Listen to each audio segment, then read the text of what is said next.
ለመጀመሪያ ጊዜ በባንኩ ሲስተምና በገንዘብ መክፈያ ማሽኑ መካከል ክፍተት እንዳለ ያወቀው ከሌሊቱ 6:45 ደቂቃ ላይ ነበር። ታሪኩን ይበልጥ እንግዳና አስገራሚ የሚያደርገው የመጀመሪያውን ህገወጥ ተግባር የፈጸመው በስካር መንፈስ ውስጥ ሆኖ በኩለ ሌሊት ኪስ ውስጥ በቂ ገንዘብ ባለመኖሩ ተጨማሪ መጠጥ ለመጠጣት የሚያስችለው ገንዘብ ለማውጣት ወደ ኤቲኤም ማሽኑ በሄደበት ወቅት ነበር። አካውንት ውስጥ ያለውን አነስተኛ ገንዘብ እያወቀ በስካር መንፈስ በድፍረት የኤቲኤም ማሽኑን የሌለውን ብር እንዲሰጠው ጠየቀው። በሚደንቅ ሁኔታ ማሽኑ የተጠየቀውን ገንዘብ ያለማመንታት አወጣለት። ግራ ተጋባ። ገንዘብ እንደሌለው ያውቃል። ታዲያ የገንዘብ መክፈያ ማሽኑ ምን ነክቶት ነው? ወይስ በስካር መንፈስ በሚል በድጋሜ ገንዘብ እንዲሰጠው ጠየቀው። የገንዘብ መክፈያ ማሽኑ ወይም ኤቲኤሙ ለሁለተኛው ጥያቄውም ታዛዥ በመሆን የሚፈልገውን ገንዘብ ዘረገፈለት። በማግስቱ ስካሩ ሲለቀው ቢጨነቅም ሁኔታው ተመችቶት ነበርና እኩለ ሌሊት እየጠበቀ ልክ እንደራሱ ገንዘብ ከኤቲኤም ማሽኑ እንደ ልቡ ገንዘብ እየመሰዘ ከተራ አስተናጋጅነት ተነስቶ የሚሊዮኖች ዶላር ባለቤት እስከሚሆን ድረስ ተግባሩን ቀጠለ። Imagine you go to a bank ATM and discover a glitch in the system that allows you to withdraw unlimited funds. Money that's not even in your account.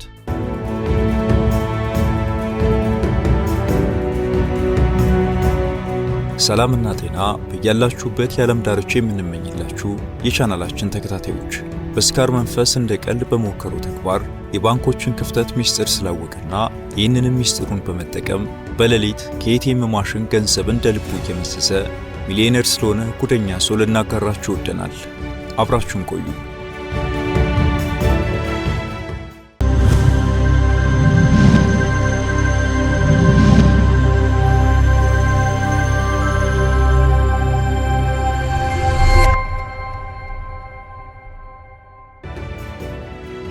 በአገራችን የንግድ ባንክ ሲስተም ላይ ደርሶ በነበረ መዘበራረቅ ወይም በሙያዊ ቋንቋ ክሊሽ ምክንያት በርካታ ሚሊዮን ብሮች በኤቲኤም እና በኦንላይን የገንዘብ ዝውውር በህገወጥ መንገድ ተዘርፎ እንደነበር አይዘነጋም። ምንም እንኳን ባንኩ በኋላ ላይ ከ90 በመቶ በላይ ገንዘቡን እንዳስመለሰ ቢገልጽም በሲስተሙ ላይ በደረሰ መዝረክረክ ወይም ክፍተት ከሌሊቱ 6 ሰዓት ጀምሮ እስከ ንጋት ድረስ የባንኩ ንብረት ለምዝበራ ተጋልጦ የነበረ መሆኑ የሚካድ ጉዳይ አይደለም። የዚህኛውን ባለ ታሪክ ለየት የሚያደርገው ግን ተፈጥሮ የነበረውን ክፍተት ያወቀበት መንገድና ከ200 ተነስቶ የሚሊዮኖች ዶላር ባለቤት እስከሚሆን ድረስ ለወራት ተግባሩን መቀጠል መቻሉ ነው። የዚህን ባለ ታሪክ ጉዳይ የበለጠ እንግዳና አስገራሚ የሚያደርገው በረከተ መርገምት እንደሚባለው ሰውዬው የመጀመሪያውን የተሳካ ህገወጥ ተግባር የፈጸመው በስካር መንፈስ ውስጥ ሆኖ በኩለ ሌሊት ተጨማሪ መጠጥ ለመጠጣት ገንዘብ ፍለጋ ወደ ኤቲኤም ማሽን ለማምራት በመወሰኑ ነበር። ከቆይታ በኋላ ለምትሰሙት አጃይብ ያሰኘ ታሪክ የስካር መንፈስና ጉዳዩ የተፈጸመበት ሰዓት ለጠቅላላው ቀጣይ የባለ ታሪኩ የባንክ ምዝበራ ተግባር እጅግ ትርጉም ያላቸው ነበሩ።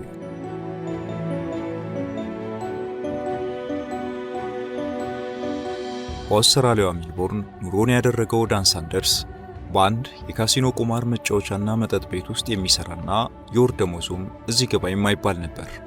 ዳን በሚያገኛት ደሞዝ ደስተኛ ካለመሆኑን በተጨማሪ የመጠጥና የቁማር ሱስም ነበረበት። ዳን ሳንደርስ በስራው ምክንያት የተዋወቃትና እጅግ የሚወዳት ሴት ከሚኖሩበት ሜልቦርን ዋንጋሪ ወደምትባል ሌላ አነስተኛ ከተማ ትዘዋወራለች። ዳን ለዚህ ሴት የነበረው የፍቅር ስሜት ከፍ ያለ ስለነበር በሜልቦርን የነበረውን የካሲኖ ስራውን በመተው እርሷን ተከትሎ ወደ ዋንጋሪ በመሄድ ኑሮን ይጀምራል። ዳን ለከተማዋም አዲስ እንደመሆኑ ስራ አልነበረውም። ስለዚህ የሚስማማውን አይነት ስራ እስከሚያገኝ የተገኘውን አይነት ስራ እየሰራ መቆየት ስለነበረበት መጀመሪያ ላይ የጽዳት ሰራተኛ ሆኖ ሲሰራ ቆይቶ ከዛም በአስተናጋጅነት እየሰራ መጨረሻ ላይ በአንድ የምሽት ክለብ ለሱ ተስማሚ የሆነ ስራ በማግኘቱ ያንኑ ስራ በቋሚነት እየሰራ ኑሮውን ቀጠለ።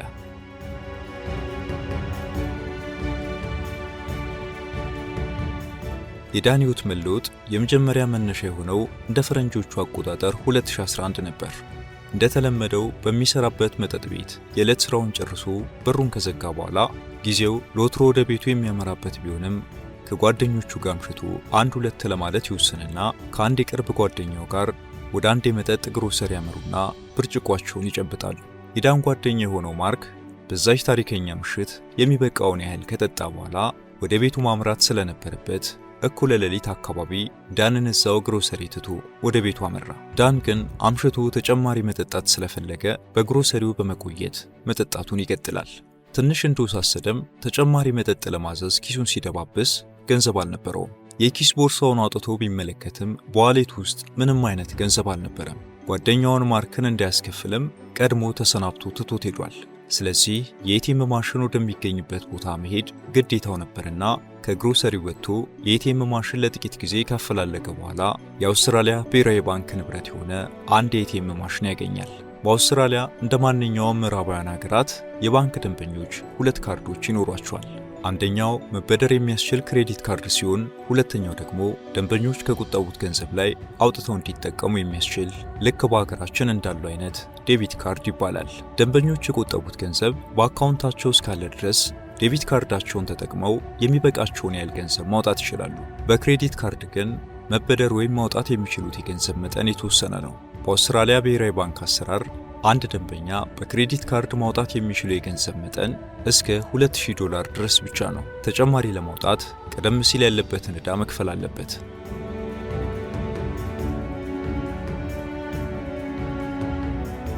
ባለታሪካችን ዳን ሳንደርስ በጤናማ አእምሮ የባንኩን ሕግ ያውቃል።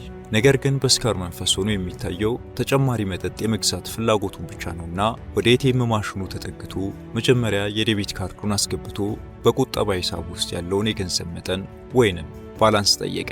በአካውንት ውስጥ ምንም አልነበረም። ባላንሱ ዜሮ መሆኑን ተመለከተ። በመቀጠል የክሬዲት ካርዱን አስገብቶ የተወሰነ ገንዘብ በብድር ወደ ቁጠባ ሂሳቡ ለማስተላለፍ በማሰብ መጀመሪያ የዕዳውን መጠን ጠየቀ። ዳን ቀደም ሲል ያልከፈለው የባንክ ዕዳ ስለነበረበት የዕዳ መጠኑ የሚያሳየው $1995 ነበር። ይህ ማለት ደግሞ ከሚፈቀደው $2000 የብድር ጣሪያ የቀረው $5 ብቻ በመሆኑ መበደር የሚችለው ወይንም በብድር ወደ ቁጠባ ሂሳቡ ማስተላለፍ የሚችለው $5 ብቻ ነበር። ሞቅታ ምስጋና ይግባውና ዳን ከክሬዲት ካርዱ $200 ወደ ቁጠባ ሂሳቡ ለማስተላለፍ ቁጥሩን አስገባና ማሽኑን አዘዘ። $5 ብቻ ከሚፈቅደው ማሽን $200 ሲጠይቅ ማሽኑ ኢረር የሚል ዳን ወይንም ትዕዛዙ መስተናገድ አይችልም የሚል መልእክት ካሳየ በኋላ ማሽኑ ካርዱን ተፋው። ማንም ጤነኛ ሰው ከዚህ የሚገነዘበው ወደ ቁጠባ ሂሳቡ ምንም ገንዘብ ትራንስፈር አልሆነም የሚለውን ነው። ዳን ግን ዕድሜ ለመጠጥ እንደዛ አስቦ ወደ ቤቱ ለማምራት አላሰበም።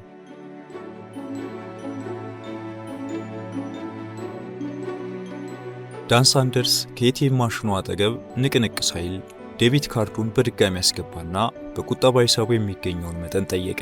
ይህኔ ዳንንም ግራ ያጋባ መልእክት በኤቲኤሙ ሞኒተር ላይ ታየ። ሂሳቡ ለጊዜው መገለጽ አይችልም የሚል መልእክት ነበር። ምክንያቱ ባይገባውም ቀደም ሲል ለማስተላለፍ የሞከረውን መጠን ያወጣለት እንዲሁ ለመሞከር በድጋሜ $200 ወጪ አዘዘ። በዛች ቅጽበት የተመለከተውን ማመን አልቻለም። ማሽኑ $200 አወጣለት። እንደ ሕጉ መሆን የነበረበት በቂ ሂሳብ የለዎትም የሚል ቢሆንም ማሽኑም እንደ ዳን ሞቅታ ላይ ነበርና ገንዘቡን ሰጠው። ይህ ማለት ወሰኑ ያለፈበት የክሬዲት ካርድ ገንዘቡን አስተላልፎ ነበር ማለት ነው። ግን ደግሞ ክሬዲት ካርዱ ኢረር አሳይቶት ነበር። ካርዱ የተፋው ይሄ ገንዘብ ታዲያ ከየት መጣ? በዛ ቅጽበት ግን ይሄ ጥያቄ ለዳን የሚያሳስበው አልነበረም። ጭንቅላቱ ውስጥ የነበረው ሐሳብ ወደ ግሮሰሪው ተመልሶ መጠጣት ነበርና $200ን ይዞ ወደ ግሮሰሪው አመራ። በግሮሰሪው ለ7-10 ጉዳይ ወይንም ከእኩለ ሌሊት 6:50 ድረስ ከጠጣ በኋላ ወደ ቤቱ ማምራት ሲጀምር ከፍተኛ የዝናብ ዶፍ ተቀበለው። ወደ ባሩ መመለስ አልፈለገም። ከዝናቡ መጠለያ ደግሞ ማግኘት ነበረበት። ልብ በሉ ሰዓቱ ገና 7 ሰዓት አልደፈነም። ዳን ከዝናቡ መጠለያ እየፈለገ ሲያውቀው ራሱን የቀደመው የኤቲኤም ማሽን አጠገብ አገኘው።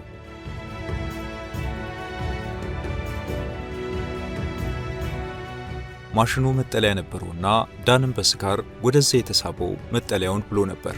ዳን በስካር መንፈስ ውስጥ የነበረ ቢሆንም ያን ማሽን በትኩረት ማሰብና ቀደም ሲል እንዴት $200 ሊሰጠው እንደቻለ እያሰላሰለ ምናልባት የተለወጠ ነገር እንዳለ ብሎ ዴቢት ካርዱን ወደ ማሽኑ አስገብቶ ያለውን ሂሳብ ጠየቀ።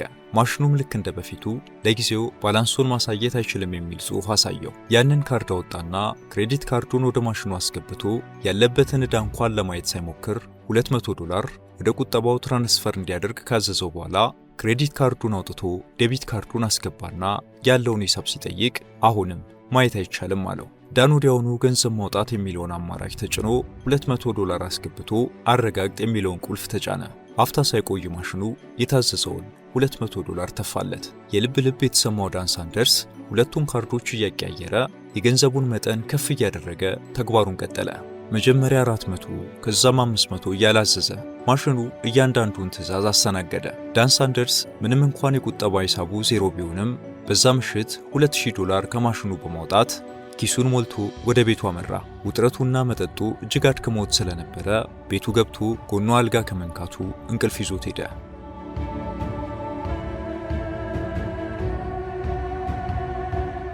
ዳን ጠዋት ላይ ሲነቃ ከማታው ድምር ጋር የራስ ምታቱ እያስጨነቀው ማታ ስለነበረው ሁኔታ ለማሰብ ሞከረ። ከማታ እየተቆራረጠ የሚመጣው ትውስታ ህልም እንጂ እውን ሊሆን የሚችል ነገር አይደለም ብሎ ችላ ለማለት ከሞከረ በኋላ ለማንኛውም ብሎ ከኪሱ ውስጥ ዋሌቱን አውጥቶ ተመለከተ። ህልም አልነበረም። $2000 በእውን ዋሌቱ ውስጥ ተመለከተ። ምሽት ላይ እንደተከሰተ ያሰበው ጉዳይ እውን በመሆኑ በግርምት ተዋጠ። ስለዚህ የመጀመሪያ እርምጃው መሆን ያለበት የባንክ ሂሳቡ ምን ያህል እንደሆነ ማወቅ ነበር። ማታ የኤቲኤም ማሽኑ የቁጠባ ሂሳቡን ሊያሳየው ባለመቻሉ ከቤት ወጥቶ ወደ ኤቲኤም ማሽን በማምራት የክሬዲት ካርዱን አስገብቶ ያለበትን ዕዳ ጠየቀ። ምንም የተለወጠ ነገር አልነበረም። ማሽኑ አሁንም ዕዳው $1995 ያሳያል። ከካርዱ $2000 እንዳልተወሰደ ሁሉ ሂሳቡ አሁንም የቀደመው ነው። ዳን ጊዜ ወስዶ የሚሆነውን ለማየት ወሰነ። ምናልባት ከባንኩ የስልክ ጥሪ ደርሰኝ ይሆናል በሚል በመጠባበቅም አንድ ቀን አለፈ። 24 ሰዓት አልፎም የተፈጠረ ነገር የለም። በሚቀጥለው ቀንም እንደነቃ የቁጠባ ሂሳቡን ለመጠየቅ ወደ ባንኩ በመደወል ያለበትን ዕዳ ጠየቀ። ከባንኩ ያገኘው መልስ በድጋሜ ግርምት ውስጥ ከተተው። የቁጠባ ሂሳቡ የሚያሳየው ኔጌቲቭ $2000 ሲሆን የክሬዲት ሂሳቡ ደግሞ የቀድሞውን ቁጥር ነበር የሚያሳየው።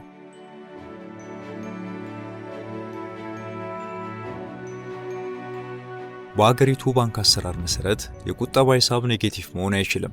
የክሬዲት ካርዱም ቢሆን ከተፈቀደው ጣሪያ በላይ ማስተናገድ አይችልም። እናም ዳን ያደረገው የገንዘብ ልውውጥ ማሽኑ በማስተካከል ሂደት የሂሳብ ሕግን ተጠቅሞ ዳን ከዜሮ ባላንሱ ላይ ያወጣውን $2000 ኔጌቲቭ ብሎ መዝግቦለታል ማለት ነው። የባንክ ስቴትመንቱም ማሽኑ ይመዝግበው እንጂ ትራንስፈር ስላደረገው ገንዘብ የሚገልጸው ምንም ጉዳይ አልነበረም። የሆነ ሆኖ ዳን ለባንኩ $2000ን መክፈል ይጠበቅበታል። ምንም እንኳን አንዳች መዛባት በማሽኑ በኩል መኖሩ የተገለጠለት ዳን እርግጠኝነት ማጣት ከስጋት ጋር ተቀላቅሎ ገንዘቡን ለባንኩ መመለስ አለብኝ የሚል ሐሳብ ለቅጽበት ቢመጣበትም በኋላ ላይ በኪሱ ያለ ገንዘብ ከባንክ ዕዳ ነፃ ከመሆን የተሻለ ነው በሚል ሐሳቡን ተወ። አንድ ነገር ግን ተገንዝቧል።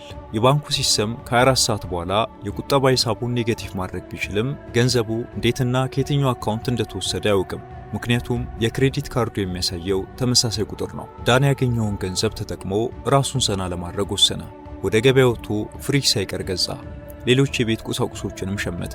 አመሻሽ ላይም ጓደኞቹን ወደሚሰራበት ባር ጠርቶ ጋበዛቸው። ስራውን አጠናቆ ቤቱን ሲዘጋ ኪሱ ውስጥ የቀረው $300 ብቻ ነበር። አሁንም ያንን ገንዘብ ለባንኩ ከመክፈል ይልቅ በአገሪቱ የተለመደውን የፈረስ ውድድር ቁማር ተጫውቶ ገንዘብ ለመብላት በማሰብ ደጋግሞ ተወራረደበት። መጨረሻ ላይ ቁማር እድል ከሱ ጋር አልነበረችምና የቀረችውን $300 በቁማር ተበልቶ ባዶ እጁን ቀረ። አሁን ዳን ገንዘብ የለውም። በዚህ ላይ ተጨማሪ $2000 የባንክ ዕዳ አለበት።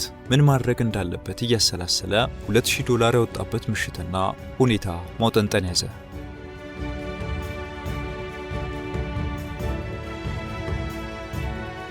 ዳን ነገሮችን አንብቦ መረዳት የሚያስችል ብልሃት ያለው ስለነበር የኤቲኤም ማሽኖች ስለሚገጥማቸው የሲስተም ችግርና ሌሎችን አነበበ።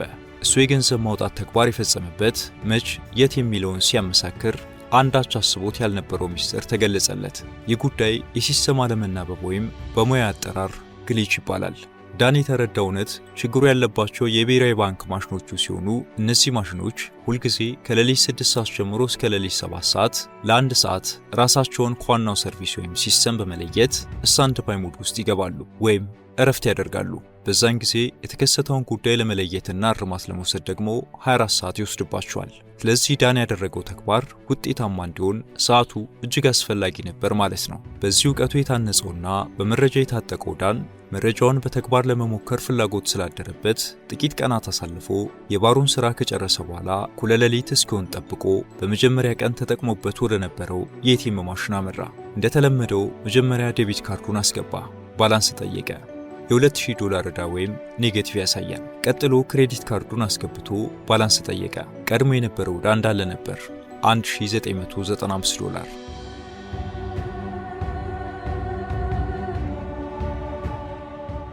ዳን ይህን እንደተመለከተ በመጀመሪያ ቀን ያደረገውን በቅደም ተከተል በጥንቃቄ አደረገ። የክሬዲት ካርዱን አስገብቶ $1000 ትራንስፈር አዘዘ። እንደተለመደው ኢረር አሳይቶ ካርዱን ተፋው። በመቀጠል ዴቢት ካርዱን አስገብቶ ሂሳብ ሲጠይቅ ዕዳው በ$1000 ቀንሷል።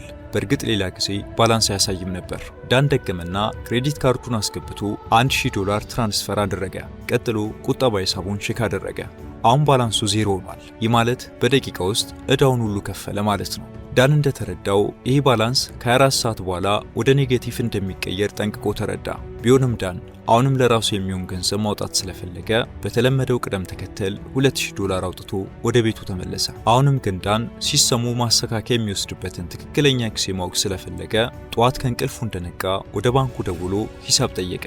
ዜሮ ነው፣ ምንም አይነት ዕዳ የለብህም የሚል መልስን ከባንኩ አገኘ።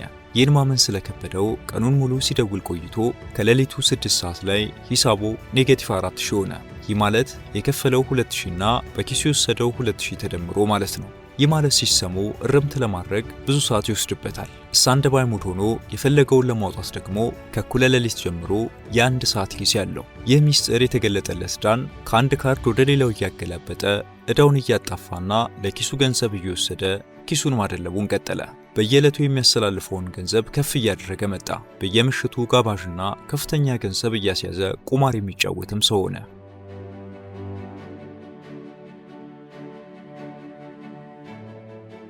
ነገር ግን ያለበት ከተማ ትንሽ እንደመሆኑና በአንድ ባር ተቀጥሮ የሚሰራ ሰው እንደ ልቡ የሚያጠፋውና የሚቆምርበት ገንዘብ ከየት አመጣ የሚለው ሹክሹክታ ምናልባትም ዕፅ አዘዋዋሪ ሊሆን ይችላል የሚል ጥርጣሬ በማስነሳቱ ብዙዎች ራቁት። አቋማሪ ድርጅቱም አካውንቱን አገደበት። ይህ ሁሉ ሲሆን ዳን አንዳች ስሜት አልተሰማውም። የኤቲኤም ሚስጥሩንም ለማንም ሳይናገር እኩለ ሌሊት እየጠበቀ ከኤቲኤሙ ዝም ብሎ ገንዘቡን እየመሰሰ ማከማቸቱን ቀጠለ። በየቀኑ የሚያወጣው ገንዘብ እየጨመረ ሲመጣ ዳን አንድ ነገር አሰበ። በርካታ ገንዘብ አውጥቶ ስራውንም የሚለቅበትን መንገድ ማመቻቸት ስለፈለገ በአካል ባንክ ተገኝቶ ከፍ ያለ ገንዘብ እንዴት መጠየቅ እንዳለበት ለማወቅ ወደ ባንኩ በአካል ሄደ። ከኤቲኤም በቀላሉ መውጣት የሚችል መጠን ጠየቀ። የባንኩ ሰራተኛ በሰከንድ ውስጥ መረጃዎቹን ሰጠው። ዳን ይህንን ሲያደርግ ከኤቲኤም የሚመዘው ገንዘብና በአካውንቱ ከግማሽ $1,000,000 በላይ ነበረው። ይህንኑም ለማረጋገጥ ባንኩን ሲጠይቅ በአካውንቱ ውስጥ ከግማሽ $1,000,000 በላይ እንዳለው አረጋገጠለት። የተወሰኑ ቀናት ቆይቶ ዳን ወደ ባንኩ በማምራት $100,000 ጠየቀ። ጥያቄውን የተቀበለው የባንክ ሰራተኛ ትዕዛዙን ለመፈጸም ወደ ውስጥ ገብቶ ዘለግ ያለ ጊዜ ወሰደ። ዳን በዚህ ሰዓት ነፍሱ ባፉ ልትወጣ ደረሰች። ሮጦ ለመውጣትም ቃቶት ነበር። ነገር ግን ባንከሩ 15 ደቂቃዎችን ፈጅቶ ተመለሰና ገንዘቡን ሰጠው። ደስታው ጥግ አልነበረው። እንዲህ እያለ ገንዘብ ማስገኘት የሚችለውን ቅንጦቱን መኖሩን በየሌሊቱ ካርዶቹን ማስገባቱን የቀጠለ ቢሆንም ይህ ደስታ ግን አንድ ቀን እንደሚያበቃና እሱም እንደሚያዝ ስለሚያውቅ ደስታና ጭንቀት ቢቀላቀልበትም ተግባሩን ግን ለማቆም ለደቂቃም አልወሰነም ነበር። ለቁጥር የሚታክትና በሚሊዮን የሚቆጠር ዶላር መሰብሰቡን ስራዬ ብሎ በመቀጠል ከሚሊዮነሮች ተርታ መሰለፍ ቻለ።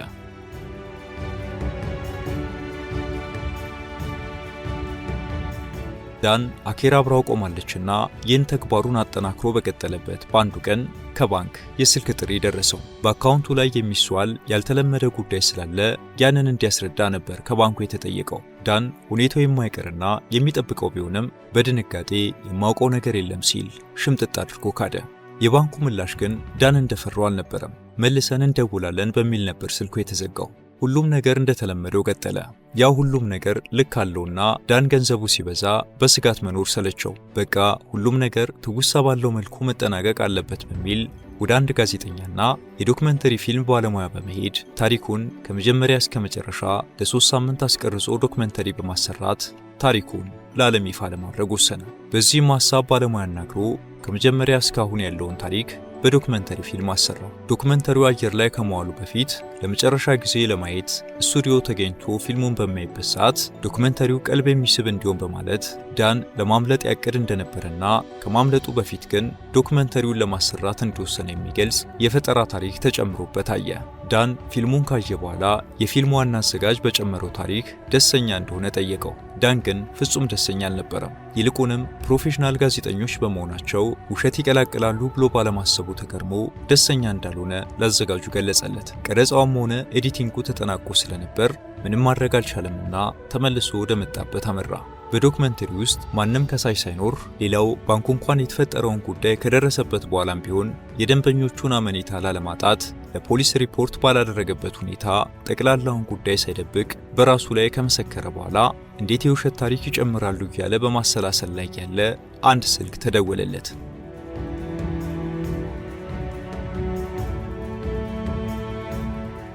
ስልኩ የተደወለው ከዶክመንተሪ ፊልሙ አዘጋጅ ነበር። የተዘጋጀው ዶክመንተሪ ፊልም ምሽት ላይ እንደሚለቀቅና ኮፒ ከፈለገ ከ2 ቀን በኋላ ቢሮ መጥቶ መውሰድ እንደሚችል ነበር የነገረው። ዳን ከሰውየው የስልክ መልእክት አንዳች ወጥመድ እንደተዘጋጀለት የተረዳ ቢሆንም የሴራው አስፈላጊነት ግን ሊገባው አልቻለም። ተራ የሕፃን አስተሳሰብ ነው በሚል ጉዳዩን ችላ ብሎ ወደ አዘጋጁ ቢሮ የሚሄዱን ነገር በጊዜው ለመወሰን ለራሱ ነግሮ ምሽቱን ያላስፈላጊ ሐሳብ ለማሳለፍና ሰዓቱ ሲደርስ ዶክመንተሪውን ለመመልከት ተዘጋጀ።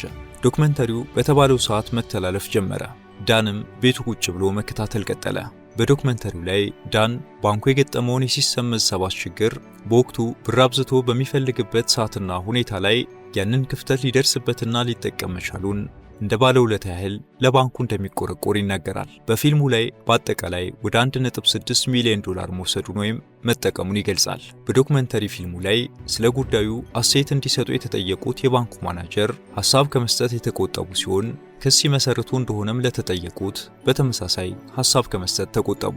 ዳን በዶክመንተሪው የተካተቱ አንዳንድ ነገሮች ባያስደስቱትም ውስጡን ለጭንቀት የዳረገውን ጉዳይ በመተንፈሱ ትንሽ እፎይታ ተሰምቶታል። የፊልሙን ኮፒ ትወስዳለህ በተባለበት ዕለት ዳን ድንገት ወደ ተባለው ቢሮ ለመሄድ ወስኖ ወደ ቢሮ ሲደርስ የገጠመው ግን ሌላ ነበር። በስፍራው የጋዜጠኛ ማትና የፖሊሶች ወጥመድ ነበር የጠበቀው። ለዳን ወጥመድ እንዲዘጋጅ ምክንያት የሆነውም የዶክመንተሪ አዘጋጁ ጓደኛ የሆነ የፖሊስ መኮንን ጀግና መባል በመፈለጉና በቀጥታ የቴሌቪዥን ስርጭት ወንጀለኛ ያዘ ለማለት የተቀነባበረ ነበር። ዳን ቦታው ላይ ሲደርስም በጋዜጠኞችና በቀጥታ ስርጭት እየተላለፈ የፖሊስ መኮንኑ እጁ ላይ ካቴና በማጥለቅ በቁጥጥር ስር መዋሉን ገለጸለት።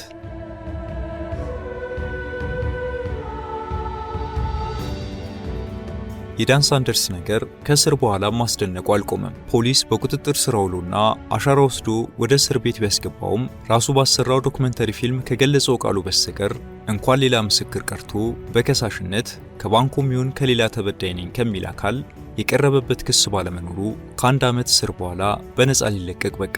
ዛሬ ላይ ዳን ሳንደርስ እንደ ድሮ ኤቲኤም ማውጣት መቀጠል አለመቀጠሉን ባይገልጽም ያሳለፈውን ሕይወትና ገጠመኝ የሚተርክ መጽሐፍ በመጻፍ ላይ እንደሚገኝ ገልጿል።